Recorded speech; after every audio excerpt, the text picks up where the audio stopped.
നമസ്കാരം, പ്രൈം ന്യൂസിലേക്ക് സ്വാഗതം. ആദ്യം പ്രധാന വാർത്തകൾ.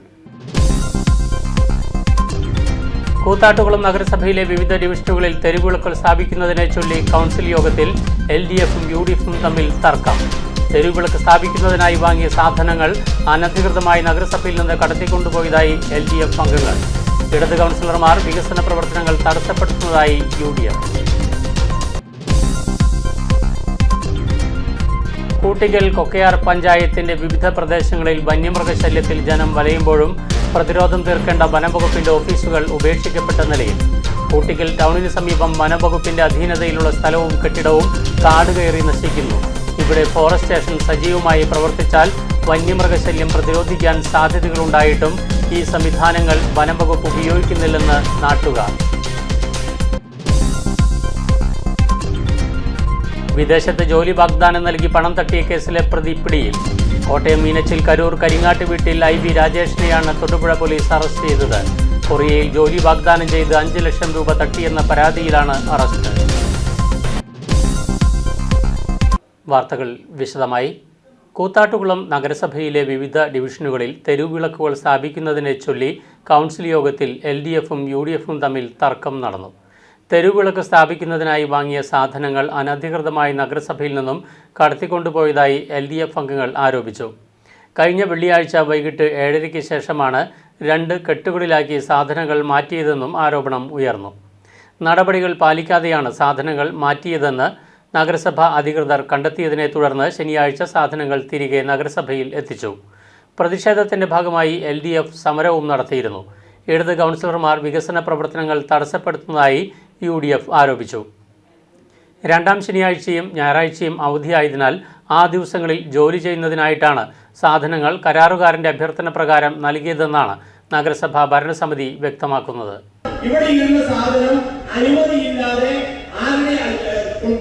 ചെയ്യാൻ പാടില്ലാത്ത രൂപത്തിൽ രാത്രിയിൽ 2 കൗൺസിലർമാർ ഇവിടെ ഇരുന്ന സാധനം എടുത്തുകൊണ്ട് പോവുകയും പിറ്റേ ദിവസം രാവിലെ ആ എടുത്തുകൊണ്ട് പോയ സാധനമാണോ എന്നറിയില്ല.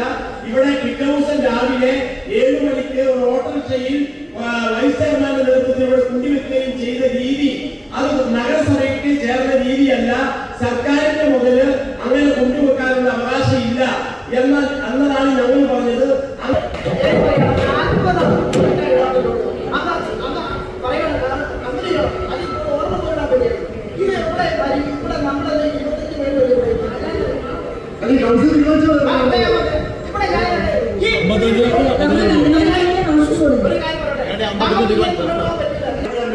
ടൗണിൽ കുറച്ച് ബൾബ് ലൈറ്റ് കിട്ടും.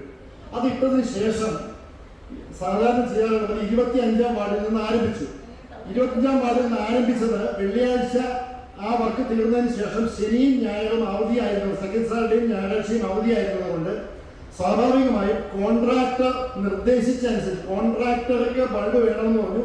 അയാൾ സ്ഥലത്തില്ലാതിരുന്നത് കൊണ്ട് ഈ 2 ജനപ്രതിനിധികൾ അയാൾ പറഞ്ഞ റിക്വസ്റ്റിനനുസരിച്ച് ഞങ്ങളുടെ ഈ സാധനം എടുത്തു വയ്ക്കാവുന്ന റിക്വസ്റ്റിന്റെ അടിസ്ഥാനത്തിൽ ഇവർ ഒപ്പിട്ട് കൊടുത്തന്നെ അവർ കൃത്യമായി രജിസ്റ്ററിൽ അയാളുടെ നിർദ്ദേശപ്രകാരം തന്നെ ഈ കാര്യം പറഞ്ഞാൽ ഞാൻ പറഞ്ഞു തീർക്കട്ടെ വേണം. ഉൾപ്പെടുത്തിയത് അത് നമ്മൾ റിസർവ് വെച്ചുകൊണ്ടിരുന്നു കഴിഞ്ഞാൽ ഇത് ഇട്ട് കഴിഞ്ഞാൽ വീണ്ടും 6 മാസത്തിനുള്ളിലോ 1 മാസം 1 വർഷത്തിനുള്ളിലോ കേടായാൽ വാറണ്ടി കിട്ടുന്നതല്ലേ. അത് പരമാവധി ഉപയോഗിക്കുക. ഒരു 325 റിസർവ് വയ്ക്കുക. 55 വെച്ച് എല്ലാ വാർഡിലും ആവശ്യം വരില്ല. അങ്ങനെ ബാലൻസ് വരുന്നുണ്ടെങ്കിൽ മോഹൻ എന്ന് പറഞ്ഞ അഭിപ്രായം പരിഗണിക്കാം. അതുകൊണ്ടുള്ള ആളുകൾക്ക് കൂടുതൽ കൊടുക്കും. കൂട്ടിക്കൽ കൊക്കയാർ പഞ്ചായത്തിന്റെ വിവിധ പ്രദേശങ്ങളിൽ വന്യമൃഗശല്യത്തിൽ ജനം വലയുമ്പോഴും പ്രതിരോധം തീർക്കേണ്ട വനംവകുപ്പിന്റെ ഓഫീസുകൾ ഉപേക്ഷിക്കപ്പെട്ട നിലയിൽ. ഇവിടെ ഫോറസ്റ്റ് സ്റ്റേഷൻ സജീവമായി പ്രവർത്തിച്ചാൽ വന്യമൃഗശല്യം പ്രതിരോധിക്കാൻ വലിയ സാധ്യതകളുണ്ടായിട്ടും ഈ സംവിധാനങ്ങൾ വനംവകുപ്പ് ഉപയോഗിക്കുന്നില്ലെന്നാണ് നാട്ടുകാരുടെ പരാതി. കൂട്ടിക്കൽ ടൗണിന് സമീപം വനംവകുപ്പിന്റെ അധീനതയിലുള്ള സ്ഥലവും കെട്ടിടവുമാണ് വെറുതെ കിടന്ന് നശിക്കുന്നത്. വർഷങ്ങൾക്ക് മുൻപാണ് ഇവിടെ വനംവകുപ്പിന്റെ പ്രവർത്തനം തുടങ്ങിയത്. കൊക്കയാർ, ഉറുമ്പിക്കര അടക്കമുള്ള മേഖലയിലെ വനസംരക്ഷണത്തിനായിട്ടായിരുന്നു ഓഫീസ്. എന്നാൽ പിന്നീട് പ്രദേശത്ത് ജനവാസം കൂടുകയും വനസാന്ദ്രത കുറയുകയും ചെയ്തതോടെ ഫോറസ്റ്റ് ഓഫീസിന്റെ പ്രവർത്തനവും നിലച്ചു. പിന്നീട് ഇത് വനം ജീവനക്കാർക്കുള്ള ക്വാർട്ടേഴ്സാക്കി മാറ്റി. 2014 വരെ ഇവിടെ ജീവനക്കാർ താമസിച്ചിരുന്നു. പിന്നീട് ആരും ഉപയോഗിക്കാതെയായി. 11 വർഷമായി ഉപേക്ഷിക്കപ്പെട്ടതോടെ കാട് കയറി കെട്ടിടം പൂർണ്ണമായും നാശത്തിന്റെ വക്കിലെത്തി. വളപ്പിൽ വൻമരങ്ങളുണ്ട്. ഇത് സമീപവാസികൾക്ക് സുരക്ഷാ ഭീഷണിയും ഉയർത്തുന്നുണ്ട്. ഇവിടെ തമ്പടിച്ചിരിക്കുന്ന ഇഴജന്തുക്കൾ സമീപവാസികൾക്ക് വലിയ ശല്യമാണ്. നമ്മുടെ കൂട്ടിക്കലിലെ ഫോറസ്റ്റിൻ്റെ ഒരു സബ് ഓഫീസ് വർഷങ്ങളായിട്ട് കാട് പിടിച്ച് കിടക്കുന്ന നില നമ്മൾ കാണുന്നു. സ്വാഭാവികമായിട്ടും നമുക്കറിയാം, നമ്മുടെ ഗ്രാമപ്രദേശങ്ങൾ, ഈ കൂട്ടിക്കൽ പഞ്ചായത്തിൻ്റെയും കൊക്കയാർ പഞ്ചായത്തിൻ്റെയും വിവിധ മേഖലകൾ വന്യമൃഗ ശല്യങ്ങളുടെ, ഹിംസ്ര ജന്തുക്കളുടെയൊക്കെ വലിയ ഭീഷണിയിലാണ്. അടുത്തിടെ വല്യന്തയിൽ ഒരു പുലി ചത്ത നിലയിൽ കണ്ടപ്പെട്ടു. അതുപോലെ തന്നെ നമുക്ക് ഈ വല്ലീറ്റ് എന്ന് പറയുന്ന സ്ഥലത്ത് അടുത്ത നാളിൽ വല്യന്തയ്ക്ക് അടുത്ത് തന്നെ മേലത്തറ എന്ന ഭാഗത്ത് പുലിയുടെ കാൽപ്പാട് കാണുന്ന സാഹചര്യം ഉണ്ടായി. ഇങ്ങനെ വിവിധ പ്രദേശങ്ങളിൽ പുലി ശല്യമടക്കം വിവിധ വന്യമൃഗ ശല്യങ്ങളുടെ ഭീഷണി അടക്കം നിൽക്കുമ്പോൾ ഇവിടെ കാട്ടുപന്നിയുടെ ശല്യമുണ്ട്, അതുപോലെ തന്നെ കുരങ്ങിൻ്റെ ഭയങ്കരമായ ശല്യമുണ്ട്. ഇങ്ങനെയൊക്കെയുള്ള ഭീഷണി നിൽക്കുമ്പോൾ ചെറുകിട കൃഷിക്കാരായ ആളുകൾ വളരെ വലിയ ബുദ്ധിമുട്ടിലാണ്. ഈ പ്രദേശത്തെ സംരക്ഷിക്കേണ്ട ഉത്തരവാദിത്തമുള്ള ഗവൺമെൻറ് ഇങ്ങനെയുള്ള ഫോറസ്റ്റ് സബ് സെൻ്ററുകളൊക്കെ കാട് പിടിച്ച് നശിക്കുമ്പോൾ അതിൽ ശ്രദ്ധിക്കുന്നില്ല എന്നുള്ള വിഷയമാണ് ഞങ്ങൾക്ക് ഉന്നയിക്കുവാനുള്ളത്. ഈ പ്രദേശത്ത് ഉണ്ടായിക്കൊണ്ടിരിക്കുന്ന വളരെ വലിയ വന്യമൃഗശല്യവും വലിയ രീതിയിലുള്ള പ്രകൃതി സംരക്ഷണത്തിൻ്റെ ശോഷണവുമൊക്കെ ഇവിടെ അവശേഷിക്കപ്പെടുമ്പോൾ ഈ പ്രദേശത്തെ സംരക്ഷിക്കുവാൻ ഉതകുന്ന വിധത്തിലുള്ള ഇങ്ങനെയുള്ള സബ് സെൻ്ററുകൾ സംരക്ഷിക്കപ്പെടേണ്ടതുണ്ട്. ആ കാര്യത്തിൽ ഗവൺമെൻറ് വേണ്ടത്ര ഗൗരവം കാണിക്കുന്നില്ല എന്നതാണ് ഞങ്ങൾക്കതേക്കുറിച്ച് പറയുവാനുള്ളത്. സ്വാഭാവികമായിട്ടും ഇവിടുത്തെ നാട്ടുകാരെ സംബന്ധിച്ച് ഈ കാര്യത്തെക്കുറിച്ച് അധികൃതരുടെ ഇടയിൽ വളരെ വലിയ പരാതികൾ ഇതിനു മുമ്പ് ഉന്നയിച്ചിട്ടുള്ളതാണ്. പക്ഷേ അതിനൊന്നും പരിഹാരം ഉണ്ടാകുന്ന സാഹചര്യം ഉണ്ടായിട്ടില്ല. ഇത് ആക്റ്റീവായിട്ട് പ്രവർത്തിക്കത്തക്ക രീതിയിലുള്ള ഒരു വകുപ്പ് തല ഇടപെടൽ ഈ കാര്യത്തിൽ ഉണ്ടാവണം എന്നതാണ് ഞങ്ങൾക്ക് ഈ പ്രദേശവുമായിട്ടുള്ള പൊതുപ്രവർത്തകർ എന്ന നിലയിൽ ഇതേക്കുറിച്ച് പറയുവാനുള്ളത്. News bureau, Mundakayam. വിദേശത്ത് ജോലി വാഗ്ദാനം നൽകി പണം തട്ടിയ കേസിലെ പ്രതി പിടിയിൽ. കോട്ടയം മീനച്ചിൽ കരൂർ കരിങ്ങാട്ട് വീട്ടിൽ IV രാജേഷിനെയാണ് തൊടുപുഴ പോലീസ് അറസ്റ്റ് ചെയ്തത്. കൊറിയയിൽ ജോലി വാഗ്ദാനം ചെയ്ത് 5 ലക്ഷം രൂപ തട്ടിയെന്ന തൊടുപുഴ കുമാരമംഗലം സ്വദേശിയുടെ പരാതിയിൽ 2024 എടുത്ത കേസിലാണ് രാജേഷിനെ അറസ്റ്റ് ചെയ്തത്. 2024 തൊടുപുഴ സ്വദേശിനിയായ ശാന്തിനി എന്ന സ്ത്രീയെ ഇസ്രായേലിലേക്ക് കൊണ്ടുപോകാമെന്ന് പറഞ്ഞ് 5 ലക്ഷം രൂപ വാങ്ങിയതിനാണ് ആദ്യമായിട്ട് ഈ രാജേഷിനെതിരെ നമ്മൾ കേസെടുത്തിട്ടുള്ളത്, ചീറ്റിംഗ് കേസെടുത്തിട്ടുള്ളത്. തുടർന്ന് അതേ വർഷം തന്നെ ഷംനാസിൻ്റെ കയ്യിൽ നിന്ന് കൊറിയക്ക് കൊണ്ടുപോകാമെന്ന് പറഞ്ഞു 5 ലക്ഷം മേടിച്ചു. അതിന് കേസെടുത്തിട്ടുണ്ട്. അങ്ങനെ 2 കേസാണ് തൊടുപുഴ സ്റ്റേഷനിലുള്ളത്. കൂടാതെ Kodanad station, Kuravilangad, Karimkunnam, Ramapuram, Enath police station, Ramapuram, Adimali, Pala തുടങ്ങിയ സ്റ്റേഷനുകളിലും കേരളത്തിൻ്റെ ഒട്ടുമിക്ക എല്ലാ സ്റ്റേഷനുകളിലും ഇയാൾക്കെതിരെ കേസുണ്ട്. അപ്പോൾ അതിനുള്ള ഇതിപ്പോൾ ഇദ്ദേഹത്തെ അറസ്റ്റ് ചെയ്ത് അറിഞ്ഞുകൊണ്ട് തിരുവനന്തപുരത്തു നിന്നും മറ്റും ധാരാളം ആളുകൾ എത്തിച്ചേർന്നുകൊണ്ടിരിക്കുന്നുണ്ട്. അപ്പോൾ ഇദ്ദേഹത്തെ ഇങ്ങനെ അന്വേഷിച്ച് വരവേ ഇദ്ദേഹം 1 വർഷത്തോളമായിട്ട് ഒളിവിലാണ്.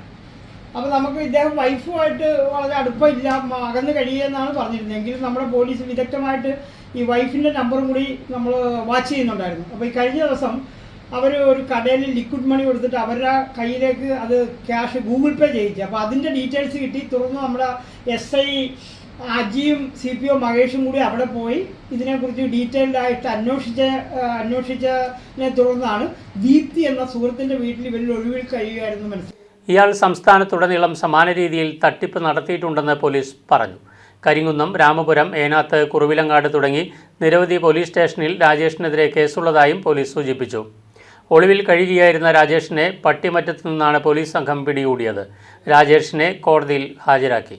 ഇയാൾക്കൊപ്പം തട്ടിപ്പ് നടത്തിയ കരിങ്കുന്നം സ്വദേശി മനുവിനെ തൊടുപുഴ പോലീസ് മുൻപ് അറസ്റ്റ് ചെയ്തിരുന്നു. ഞങ്ങളുടെ പരാതി എന്ന് പറഞ്ഞിട്ടുണ്ടെങ്കിൽ ഏകദേശം 300ഓളം ആളുകൾ ഈ മനുഷ്യൻ പറ്റിച്ചിട്ടുണ്ടെന്നുള്ളതാണ് ഞങ്ങൾക്കറിയാൻ കഴിഞ്ഞത്. അങ്ങനെ പറ്റിക്കപ്പെട്ട ആളുകളുമായി ബന്ധപ്പെട്ട് ഞങ്ങൾ 2024 ജൂലൈ 24 തീയതി ഒരു ആക്ഷൻ കൗൺസിൽ തൊടുപുഴയിൽ വെച്ച് രൂപീകരിച്ചു, സംസ്ഥാന തലത്തിലുള്ള. അതിൻ്റെ ജനറൽ കൺവീനർ കൂടിയാണ് ഞാൻ. അപ്പോൾ ഞങ്ങളുടെ അന്വേഷണത്തിൽ മനസ്സിലാക്കാൻ കഴിഞ്ഞതാണ് കേരളത്തിൽ അങ്ങോളം ഇങ്ങോളം ഉള്ള 300ഓളം ആളുകളിൽ നിന്നും ഏകദേശം 4.5 കോടി രൂപയോളം അദ്ദേഹം കബളിപ്പിച്ചെടുത്തിട്ടുണ്ട്. ഈ രാജേഷ് IV എന്ന് പറയുന്ന ആളുടെ കൂടാതെ മനുമോൻ ജോസ് എന്ന് പറയുന്ന ഒരാൾ കൂടി ഉണ്ടായിരുന്നു. അയാളാണ് ഏറെ പൈസ ആളുകളിൽ നിന്നും വാങ്ങിയിട്ടുള്ളത്. അതെല്ലാം ഈ രാജേഷ് പറഞ്ഞ് വിട്ടിട്ട് മേടിച്ചിട്ടുള്ളതാണ്. അങ്ങനെ ഞങ്ങൾ എല്ലാവരും കൂടി മാസ് പെറ്റീഷനായിട്ട് ബഹുമാനപ്പെട്ട കേരളത്തിൻ്റെ മുഖ്യമന്ത്രിക്ക് പരാതി നൽകിയിട്ടുണ്ട്. മനുഷ്യാവകാശ കമ്മീഷന് പരാതി കൊടുത്തു. ഈ പരാതികളെല്ലാം കൊടുത്തിട്ടും 1 വർഷം കഴിഞ്ഞതിന് ശേഷവും നടപടിക്രമങ്ങളൊന്നും ആയിട്ടില്ലായിരുന്നു. എരുമേലി ധർമ്മശാസ്ത്ര ക്ഷേത്രത്തിന് സമീപത്തെ ദേവസ്വം ബോർഡ് പാർക്കിംഗ് മൈതാനങ്ങൾ നവീകരിക്കുന്നു. ചെളി മൂലം തീർത്ഥാടക വാഹനങ്ങൾ കയറിയിറങ്ങുന്നതിന് ഏറെ ബുദ്ധിമുട്ടിയിരുന്ന നടപ്പന്തലിന് സമീപത്തെ മൈതാനമാണ് ആദ്യഘട്ടത്തിൽ നവീകരിക്കുന്നത്. ദേവസ്വം ബോർഡ് പാർക്കിംഗ് മൈതാനങ്ങൾക്കൊപ്പം സ്റ്റേഡിയം മൈതാനവും പൂട്ടുകെട്ടപ്പാകാനുള്ള പദ്ധതി തയ്യാറാക്കി എഞ്ചിനീയറിംഗ് വിഭാഗം സമർപ്പിച്ചിട്ടുണ്ട്. ഈ തീർത്ഥാടന കാലത്തിനു മുൻപ് ഇതിനുള്ള അനുമതി ലഭിക്കുമോ എന്നത് സംശയമാണ്. 23,000 ചതുരശ്ര അടി വിസ്തീർണമാണ് കളിക്കളം മൈതാനത്തിനുള്ളത്. ഇതിൽ 15,500 ചതുരശ്ര അടി വിസ്തീർണത്തിലാണ് ഇപ്പോൾ പൂട്ടുകെട്ടപ്പാകുന്നത്. 2ാം ഘട്ടമായി ബാക്കി സ്ഥലത്തും പൂട്ടുകെട്ടപ്പാകും. തീർത്ഥാടന കാലത്ത് ഏറ്റവും അധികം പ്രതിസന്ധി നേരിടുന്നത് ദേവസ്വം ബോർഡ് പാർക്കിംഗ് മൈതാനങ്ങളിൽ ചെളി നിറയുന്നതായിരുന്നു. വാഹനങ്ങൾ ചെളിയിൽ തെന്നി നീങ്ങുന്നതും ചെളിയിൽ നിന്ന് കയറാതെ ബുദ്ധിമുട്ടുന്നതുമെല്ലാം സ്ഥിരം കാഴ്ചകളായിരുന്നു. സ്റ്റേഡിയം മൈതാനം സാധാരണ തീർത്ഥാടന കാലത്ത് ചെളിക്കുളമാകുന്നത് മൂലം തീർത്ഥാടകർക്ക് നടക്കാൻ പോലും ബുദ്ധിമുട്ടാണ്. തീർത്ഥാടന കാലത്ത് ഈ പാർക്കിംഗ് മൈതാനങ്ങൾ കരാർ നൽകുന്നത് മൂലം 50 ലക്ഷം രൂപയ്ക്ക് മുകളിലാണ് ദേവസ്വം ബോർഡിന് വരുമാനം ലഭിക്കുന്നത്. News bureau, Erumeli. സംസ്ഥാന സർക്കാരും കേരള വനം വകുപ്പും സംയുക്തമായി നടത്തുന്ന മനുഷ്യ വന്യജീവി സംഘർഷ ലഘൂകരണ തീവ്രയജ്ഞ പരിപാടിയുടെ പഞ്ചായത്ത് തല ഹെൽപ്പ് ഡെസ്ക് രൂപീകരണം നടന്നു. കഞ്ഞിക്കുഴി ഗ്രാമപഞ്ചായത്ത് ഹാളിൽ നടന്ന പരിപാടി ഗ്രാമപഞ്ചായത്ത് പ്രസിഡന്റ് വക്കച്ചൻ വയലിൽ ഉദ്ഘാടനം ചെയ്തു. സംസ്ഥാന സർക്കാരിൻ്റെയും വനംവകുപ്പിൻ്റെയും സംയുക്ത ആഭിമുഖ്യത്തിലാണ് മനുഷ്യ വന്യജീവി സംഘർഷ ലഘൂകരണ തീവ്രയജ്ഞ പരിപാടി നടക്കുന്നത്. ആദ്യഘട്ടം സെപ്റ്റംബർ 15 മുതൽ 30 വരെയുള്ള ദിവസങ്ങളിൽ മലയോര മേഖലയിൽ സ്ഥിതി ചെയ്യുന്നതോ വന്യജീവികളുടെ സാന്നിധ്യം ഉള്ളിടത്തോ ആയ എല്ലാ പഞ്ചായത്ത് ഓഫീസുകളിലും റേഞ്ച് ഓഫീസുകളിലും വനംവകുപ്പിൻ്റെ ഹെൽപ്പ് ഡെസ്കുകൾ സ്ഥാപിക്കും. ഹെൽപ്പ് ഡെസ്കുകൾ മുഖേന പൊതുജനങ്ങൾക്ക് പരാതികൾ പരാതിപ്പെട്ടിയിൽ നിക്ഷേപിക്കാവുന്നതാണ്. അതിന്മേൽ ഫലപ്രദമായ പരിഹാരങ്ങൾ കണ്ടെത്തുകയാണ് പദ്ധതി കൊണ്ട് ലക്ഷ്യമിടുന്നത്. കഞ്ഞിക്കുഴി പഞ്ചായത്ത് സുവർണ ജൂബിലി ഹാളിൽ നടന്ന പരിപാടി ഗ്രാമപഞ്ചായത്ത് പ്രസിഡന്റ് വക്കച്ചൻ വയലിൽ പരാതിപ്പെട്ടി ഏറ്റുവാങ്ങി പോസ്റ്റർ പ്രകാശനം നടത്തി ചടങ്ങ് ഉദ്ഘാടനം ചെയ്തു. Neriyamangalam forest deputy ranger G Santhosh പദ്ധതി വിശദീകരണം നടത്തി. വകുപ്പ് മനുഷ്യ വന്യജീവി സംഘർഷ ലഘൂകരണ അതിതീവ്ര യജ്ഞം പരിപാടി കഞ്ഞിക്കുഴി ഗ്രാമപഞ്ചായത്തിൽ ഇന്ന ദിവസം ആരംഭിക്കുകയാണ്. മനുഷ്യ വന്യജീവി സംഘർഷം സംസ്ഥാനത്ത് സവിശേഷ ദുരന്തമായി കേരള സർക്കാർ പ്രഖ്യാപിച്ചിരിക്കുകയാണ്. ജനങ്ങൾക്കുണ്ടാകുന്ന ആകുലതകളും ആശങ്കകളും നേരിട്ട് വനം വകുപ്പ് ജനസമ്പർക്കത്തിലൂടെ പരിഹരിക്കുക എന്നുള്ളതാണ് ഈ പദ്ധതിയിലൂടെ സർക്കാർ വിഭാവനം ചെയ്യുന്നത്. സർക്കാരിൻ്റെ ഈ പദ്ധതി നമ്മൾ നടപ്പാക്കുമ്പോൾ ജനങ്ങളുടെ ആശങ്കകളും പരാതികളും നമ്മുടെ പഞ്ചായത്തിൽ അതുപോലെ തന്നെ റേഞ്ച് ഫോറസ്റ്റ് ഓഫീസുകളിലും പഞ്ചായത്തുകളിലും സ്ഥാപിക്കുന്ന പരാതിപ്പെട്ടികളിൽ പരാതികൾ സ്വീകരിച്ച് ആ പരാതികൾ ചർച്ച ചെയ്ത് പരിഹാരം കണ്ടെത്തുക എന്നുള്ളതാണ് ഈ പദ്ധതിയുടെ ഉദ്ദേശം. ആശംസയറിയിച്ച് ഗ്രാമപഞ്ചായത്ത് മെമ്പർമാരായ ബേബി ഐക്കര, സോയ്മോൻ സണ്ണി, സ്മിത ദീപു എന്നിവർ സംസാരിച്ചു. പരിപാടികൾക്ക് ഫോറസ്റ്റ് ഓഫീസർമാരായ എം ദിലീപ് കുമാർ, മധു ദാമോദരൻ എന്നിവർ നേതൃത്വം നൽകി. ദൃശ്യ ന്യൂസ്, ഇടുക്കി. എരുമേലി സർക്കാർ ആശുപത്രിയിൽ ഇടയ്ക്കിടെ സ്പെഷ്യലിസ്റ്റ് ഡോക്ടർമാർ എത്തുന്നുണ്ടെങ്കിലും ആശുപത്രിയിലെ ക്രമീകരണങ്ങളിലെ പാളിച്ച മൂലം അതിൻ്റെ പ്രയോജനം രോഗികൾക്ക് കിട്ടുന്നില്ലെന്ന് പരാതി. പലപ്പോഴും സ്പെഷ്യലിസ്റ്റ് ഡോക്ടർമാർ എത്തുന്നത് രോഗികൾ അറിയുന്നില്ല. ഗൈനക്കോളജി ഡോക്ടറുടെ സേവനം എരുമേലി സർക്കാർ ആശുപത്രിയിൽ ഇക്കഴിഞ്ഞ ദിവസമുണ്ടെന്ന വിവരം നാട്ടിലാരും അറിഞ്ഞില്ല. ഡ്യൂട്ടിയിലെത്തിയ സ്പെഷ്യൽ ഡോക്ടർക്ക് മുമ്പിൽ OPയിൽ എത്തിയ പനി ബാധിച്ചവർ ഉൾപ്പെടെയുള്ള രോഗികളെ പറഞ്ഞുവിടുകയാണത്രേ ജീവനക്കാർ. ആശുപത്രിയിൽ സ്പെഷ്യാലിറ്റി സേവനത്തിനെത്തുന്ന ഡോക്ടർമാർക്ക് മുന്നിൽ പലപ്പോഴും മറ്റ് രോഗങ്ങളുമായി വരുന്നവരാണ് എത്തുന്നത്. ഇവിടെ വരുന്ന സ്പെഷ്യലിസ്റ്റ് ഡോക്ടർമാരും ഇക്കാര്യത്തിൽ പലവട്ടം പരാതി പറഞ്ഞു. തങ്ങളുടെ സേവനം സംബന്ധിച്ച് പൊതുജനങ്ങളെ അറിയിക്കുന്നില്ലെന്നാണ് ഡോക്ടർമാർ പറയുന്നത്. ചങ്ങനാശ്ശേരി ആദിയർ പഠനവേദിയുടെ ആഭിമുഖ്യത്തിൽ മഹാത്മാ അയ്യങ്കാളിയുടെ ജയന്തി സമ്മേളനവും നവോത്ഥാന സെമിനാറും സംഘടിപ്പിച്ചു. PRDS മുൻ ജനറൽ സെക്രട്ടറി CC കുട്ടപ്പൻ ജയന്തി സമ്മേളനം ഉദ്ഘാടനം ചെയ്തു. ജാതിക്കും സവർണ മേധാവിത്വത്തിനുമെതിരായി മഹാത്മാ അയ്യങ്കാളി നടത്തിയ പോരാട്ടങ്ങളാണ് ദളിതരെയും കേരളത്തെയും പുരോഗമനപരമായ പാതയിലേക്ക് നയിച്ചതെന്ന് അദ്ദേഹം പറഞ്ഞു. CSDS സംസ്ഥാന പ്രസിഡന്റ് KK സുരേഷ് മുഖ്യപ്രഭാഷണം നടത്തി. സാമൂഹിക സാംസ്കാരിക മുന്നേറ്റങ്ങൾക്ക് മഹാത്മാ അയ്യങ്കാളി ഉയർത്തിക്കൊണ്ടുവന്ന വിഷയങ്ങൾക്ക് ഇന്നും പ്രസക്തിയുണ്ടെന്ന് അദ്ദേഹം പറഞ്ഞു. ആദിയർ പഠനവേദി കോർഡിനേറ്റർ BB സ്വാമി അധ്യക്ഷത വഹിച്ചു. KPMS സംസ്ഥാന കമ്മിറ്റി അംഗം doctor Anil Amara, CN Thankachan, MS Vijayan, AR Divakaran, P Rajaram എന്നിവർ പ്രസംഗിച്ചു. തുടർന്ന് കേരള നവോത്ഥാനത്തിലെ ജാതിവിരുദ്ധ സംവാദങ്ങളും ദളിത് ജ്ഞാനധാമകളും എന്ന വിഷയത്തിൽ സംഘടിപ്പിച്ച സെമിനാറിൽ society of PRDS studies secretary KT Rajendran വിഷയം അവതരിപ്പിച്ചു. ഉപജാതി ചിന്തകൾ അതിനതീതമായി ചിന്തിക്കുക, സമൂഹത്തിലെ ഈ ഉച്ചനീചത്വങ്ങൾ, അതുപോലെ തന്നെ അനാചാരങ്ങൾ, ഇതിനെ എതിർക്കുക. മൂന്നാമത് വിദ്യാഭ്യാസത്തിലൂടെ സാമൂഹികവും രാഷ്ട്രീയവുമായ സ്വാതന്ത്ര്യം നേടുക. ഈ മൂന്ന് കാര്യങ്ങളായിരുന്നു അദ്ദേഹം മുമ്പോട്ട് വെച്ചിട്ടുള്ള കാര്യങ്ങൾ. ഇതിനെ അടിസ്ഥാനപ്പെടുത്തിക്കൊണ്ട് തന്നെയാണ് തുടർന്നുള്ള പ്രവർത്തനങ്ങൾ പരിശോധിച്ച് നോക്കിയാൽ ഇതിനെ അടിസ്ഥാനപ്പെടുത്തിക്കൊണ്ടാണ് മുമ്പോട്ട് പോകുന്നത്. വിദ്യാഭ്യാസത്തിന് വളരെ പ്രാധാന്യം കൊടുത്തു എന്നുള്ളതാണ്. വിദ്യാഭ്യാസം നടത്തുവാൻ അന്നുകൊണ്ട് സ്വാതന്ത്ര്യമില്ല. ഇവിടുത്തെ സവർണരായിട്ടുള്ള ആളുകൾ, ബ്രാഹ്മണിക്കൽ സിസ്റ്റം, ഈ താഴെയുള്ള ഒരു വിദ്യാഭ്യാസമുണ്ട്, അറിവുണ്ടാകേണ്ട കാര്യമില്ല, അറിവുണ്ടായാൽ ഈ സിസ്റ്റമൊക്കെ തെറ്റാണെന്ന് പറയും, അതിനെ എതിർക്കും. അതുകൊണ്ട് ഇവർക്ക് അറിവ് വേണ്ട, വിദ്യാഭ്യാസം കൊടുക്കേണ്ട, വിദ്യാഭ്യാസ സ്ഥാപനങ്ങളിൽ പ്രവേശനം നിഷേധിച്ചിരുന്ന കാലഘട്ടമാണ്. മഹാത്മയ്യങ്കാളിയുടെ ജന്മത്തിന് ശേഷമുള്ള ദീർഘമായ വർഷങ്ങൾ നമ്മൾ ഇപ്പോഴും ചർച്ച ചെയ്യപ്പെടേണ്ടി വരുന്നു. ആ കാലഘട്ടത്തിലുണ്ടായിരുന്ന ജാതി വിവേചനത്തെക്കുറിച്ച്, ആ കാലഘട്ടത്തിൽ മഹാത്മാവിൻ്റെ 30 വയസ്സിന് ശേഷമുള്ള സമര പോരാട്ടങ്ങളുടെ വീര്യത്തെക്കുറിച്ച്, അന്നുണ്ടായ ജാതി വിവേചനം, അന്ന് ഉയർത്തിയ ഭൂമിയുടെ പ്രശ്നങ്ങൾ, അന്ന് ഉയർത്തിയ അധികാരത്തിൻ്റെ വിഷയങ്ങൾ, അന്ന് മഹാത്മാവ് ഉയർത്തിയ സമ്പത്തിൻ്റെ വിഷയങ്ങൾ ഇന്നും പ്രസക്തമായി നിൽക്കുകയാണ്. മലയാളി യുവതിക്ക് വരനായി ഘാന സ്വദേശി Piravom Kakkad കുഴിയറയിൽ KV രാജൻ്റെയും Sally T അബ്രഹാമിൻ്റെയും മകൾ കൃപ രാജനാണ് വധു. പിറവം സെൻറ് മേരീസ് യാക്കോബായ കോൺഗ്രിഗേഷനിലായിരുന്നു വിവാഹം. ഘാന സ്വദേശിയായ പരേതനായ തോമസാക്കും യോങ്ങിൻ്റെയും ഹവ ബ്രൈമയുടെയും മകൻ ബ്രിയാൻ ആണ് വരൻ.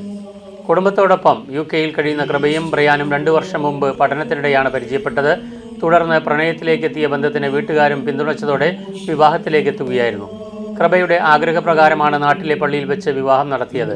വികാരി ഫാദർ വർഗീസ് പനിച്ചയിൽ വിവാഹ ചടങ്ങിന് നേതൃത്വം നൽകി. വരൻ്റെ സുഹൃത്തുക്കളും ബന്ധുക്കളുമായ 15ഓളം പേർ കേരളീയ വേഷമണിഞ്ഞ് വിവാഹത്തിൽ പങ്കെടുത്തു.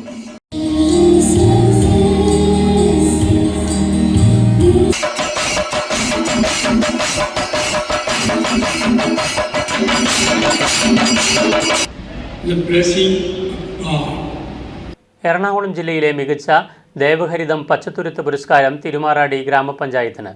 സംസ്ഥാന സർക്കാർ ഹരിത കേരള മിഷൻ പച്ചത്തുരുത്ത് പ്രവർത്തനങ്ങളുടെ ഭാഗമായുള്ള പുരസ്കാര നിർണയത്തിൽ ദേവഹരിതം വിഭാഗത്തിൽ തിരുമാറാടി ഗ്രാമപഞ്ചായത്തിലെ മണ്ണത്തൂർ കോണോത്തുകാവിലെ പച്ചത്തുരുത്തിനെ എറണാകുളം ജില്ലയിലെ മികച്ച ദേവഹരിതം പച്ചത്തുരുത്തായി തെരഞ്ഞെടുത്തു.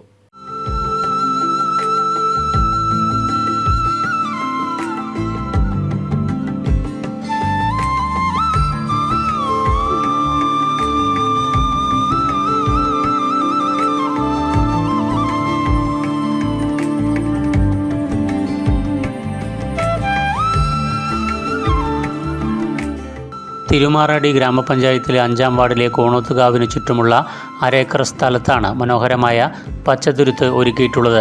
പ്രാദേശിക ജൈവ വൈവിധ്യത്തെ നിലനിർത്തുക എന്ന ലക്ഷ്യമിട്ടുകൊണ്ട് ഹരിത കേരള മിഷൻ്റെ പരിസ്ഥിതി പുനഃസ്ഥാപന പ്രവർത്തനങ്ങളുടെ ഭാഗമായിട്ടാണ് പച്ചത്തുരുത്തുകൾ തദ്ദേശ സ്വയംഭരണ സ്ഥാപനങ്ങളുടെ നേതൃത്വത്തിൽ നിർമ്മിച്ചു വരുന്നത്.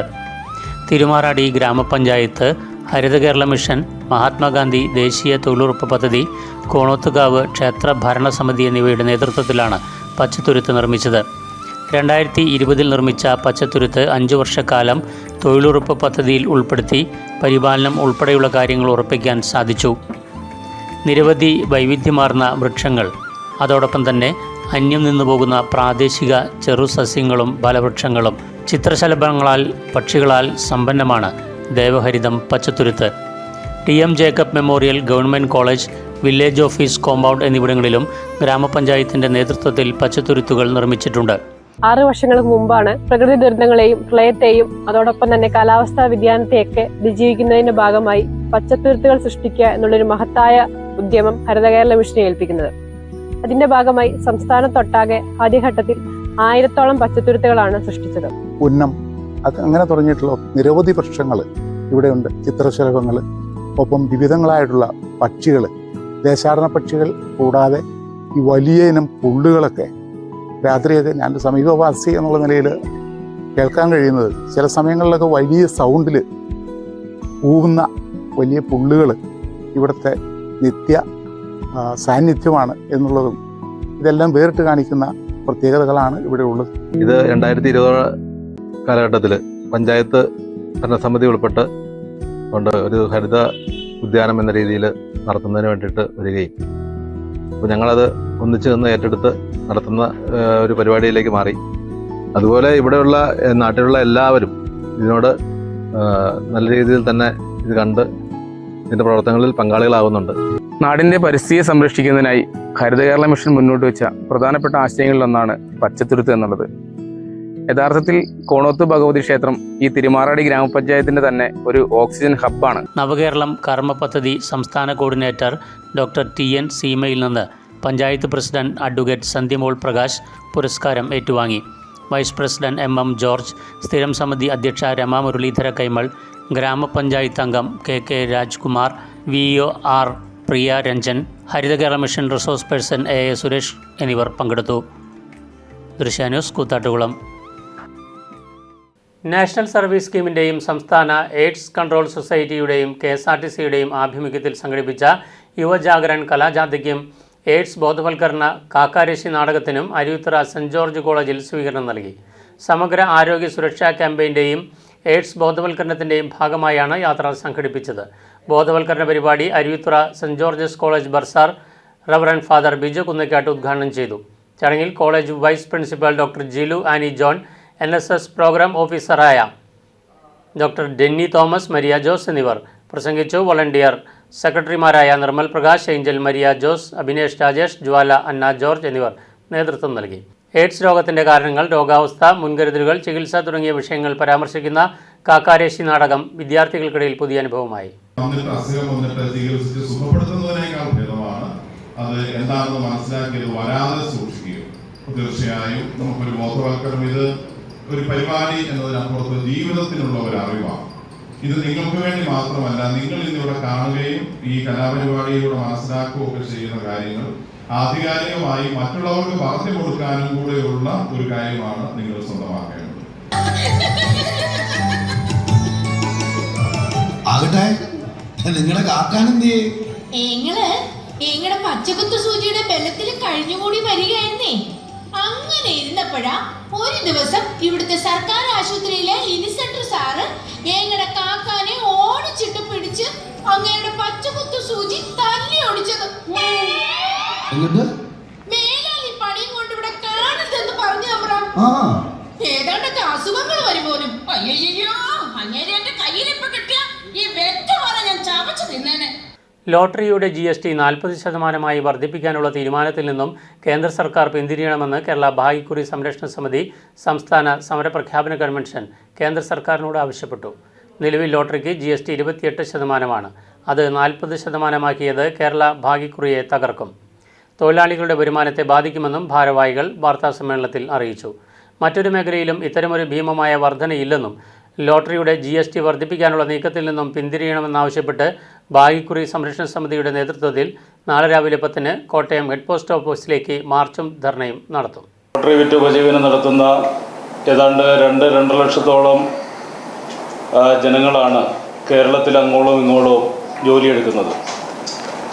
അവരുടെ ജീവിതത്തെ തന്നെ തകർക്കുന്ന തരത്തിൽ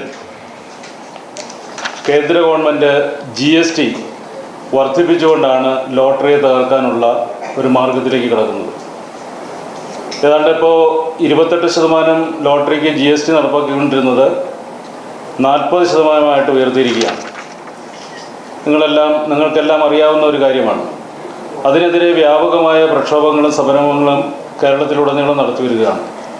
ഇന്നലെ രാജ്ഭവൻ മാർച്ച് നടത്തി കേന്ദ്ര ഗവൺമെൻറ്റിനെ നേരിട്ട് വിവരം അറിയിച്ചു. സാധാരണ ജനങ്ങളെ സംബന്ധിച്ച് ഒരു ഉപജീവനം എന്ന നിലയിൽ അതിനകത്ത് വികലാംഗരുണ്ട്, നമ്മുടെ ഡിസേബിൾ ആയിട്ടുള്ള ആൾക്കാരാണ് ഏതാണ്ട് 50%-ലധികവും ഈ മേഖലയിൽ തൊഴിലെടുക്കുന്നത്. അപ്പോൾ ഇത്തരം കാര്യങ്ങളൊക്കെ നടത്തിക്കൊണ്ടിരിക്കുമ്പോൾ ഒരുപക്ഷെ കേരളത്തിലാണ് മറ്റ് സംസ്ഥാനങ്ങളെ പോലെയല്ല വ്യവസ്ഥാപിതമായി നിയമാനുസൃതമായി നടത്തിക്കൊണ്ടിരിക്കുന്ന ഒരു വിഭാഗമാണ് ഈ ലോട്ടറി വിൽപ്പന എന്ന് പറയുന്നത്. ആ വിൽപ്പന അതിൻ്റെ കടക്കൽ കത്തിവെച്ചുകൊണ്ട് അത് തീർത്തും ഇല്ലാതാക്കുന്നതിന് വേണ്ടിയുള്ള നിലപാടാണ് ലോട്ടറിക്ക് മേൽ 40% നികുതി ഏർപ്പെടുത്തിയിരിക്കുന്നത്. അത് ഒരു കാരണവശാലും അംഗീകരിക്കാൻ കഴിയില്ല. അതുകൊണ്ട് ജില്ലാതലങ്ങളിലുമൊക്കെ വ്യാപകമായ പ്രക്ഷോഭങ്ങളും സമരങ്ങളും ഇതിനെതിരെ കേന്ദ്ര ഗവൺമെൻറ്റിനെതിരെ നടത്തുക. ഇക്കുറി മേഖലയിൽ പണിയെടുക്കുന്ന 2 ലക്ഷത്തോളം വരുന്ന തൊഴിലാളികൾ സമൂഹത്തിലെ ഏറ്റവും ദുരിതമനുഭവിക്കുന്ന പ്രയാസമനുഭവിക്കുന്ന വളരെ താഴേക്കിടയിലുള്ള വരുമാനമുള്ള ആളുകളാണ്.